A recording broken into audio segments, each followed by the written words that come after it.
सुप्रभात बच्चों। Divine public school की ई लर्निंग कक्षा में मैं आपकी संस्कृत अध्यापिका गरिमा शुक्ला आप सभी का स्वागत करती हूँ और उम्मीद करती हूँ बच्चों कि आप लोग स्वस्थ होंगे और अपनी पढ़ाई अच्छे से कर रहे होंगे। बच्चों, संस्कृत विषय में आप लोगों को इससे पहले जितने भी पाठ पढ़ा दिए गए हैं आप उनका नियमित रूप से अध्ययन करते रहिए। और बच्चों, आज हम लोग पढ़ेंगे पाठ 10 भागीरथी के बारे में। तो चलिए पाठ का वाचन करते हैं।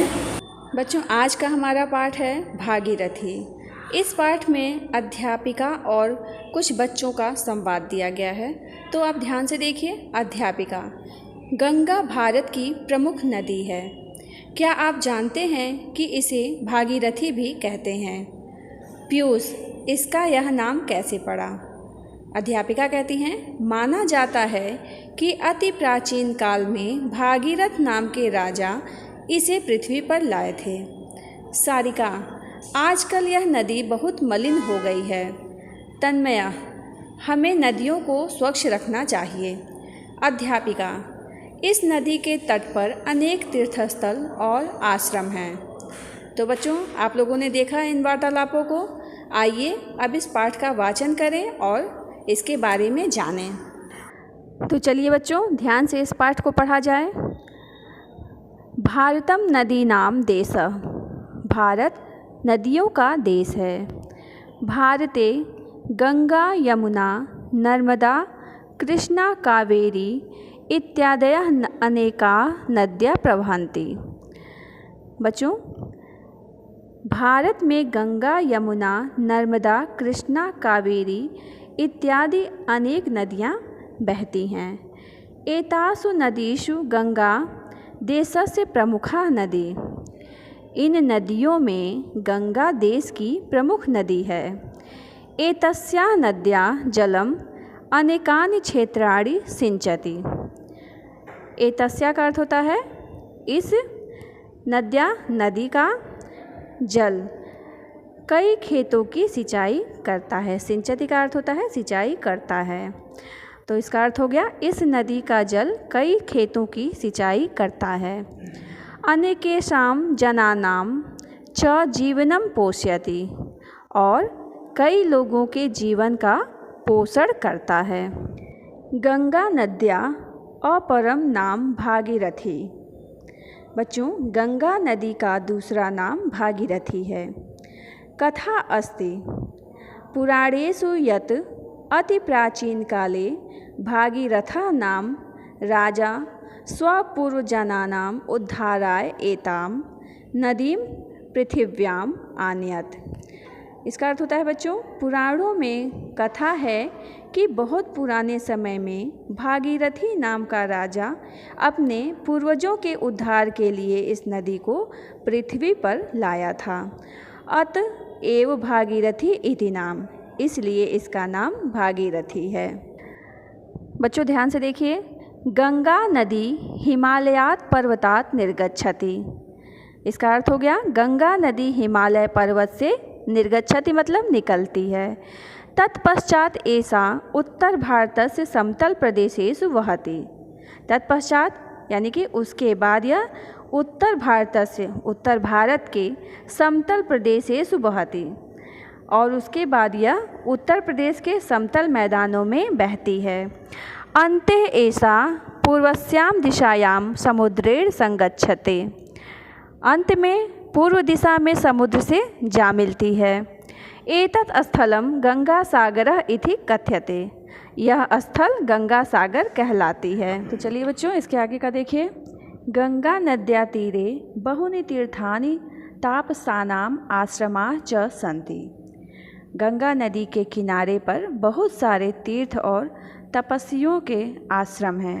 देशीयाः विदेशिकाः चापि पर्यटकाः अत्र आगच्छन्ति। देश विदेश के सैलानी यहाँ आते हैं। ते मुनीनां दर्शनय प्रवचनय च आत्मिक शांति विन्दन्ति। और मुनिजनों के दर्शन और प्रवचनों से आत्मा की शांति प्राप्त करते हैं।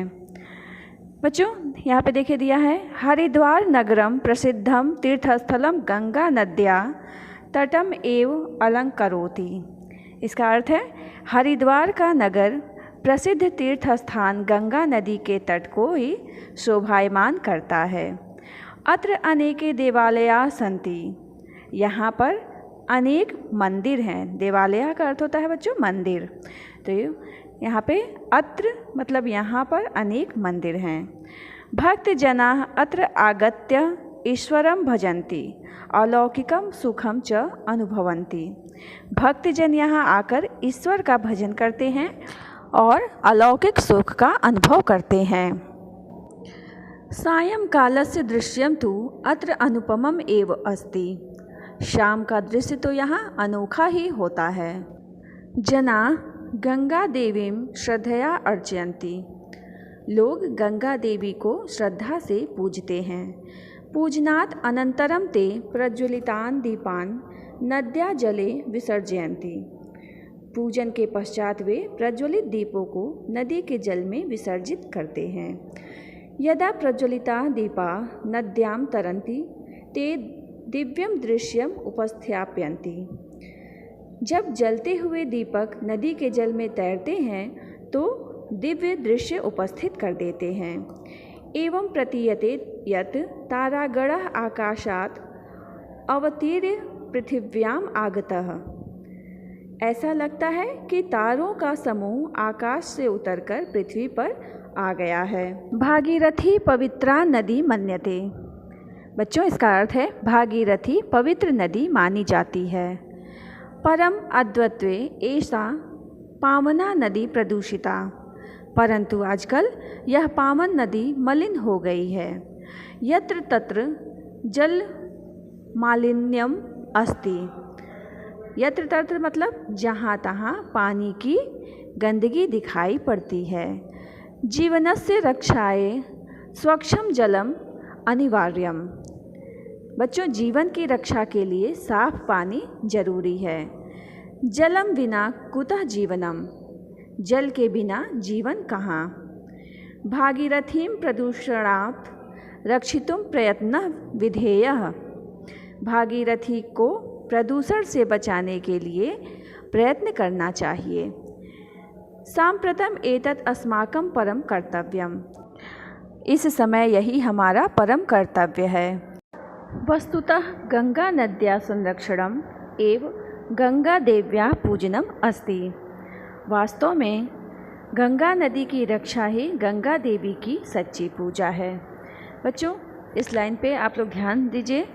नदीनां जलेषु मालिन्यम न समुद्र सृजेत।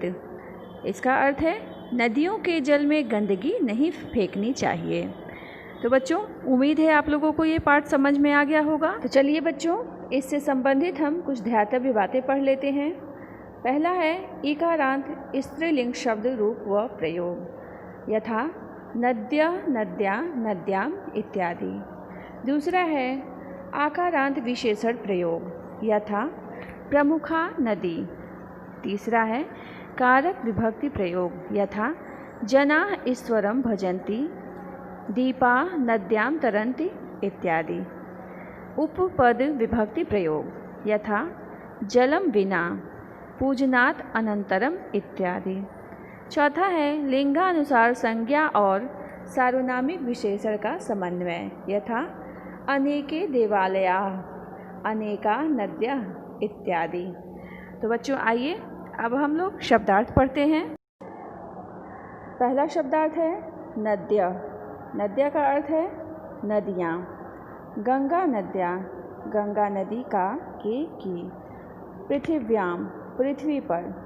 पर्यटका, पर्यटक।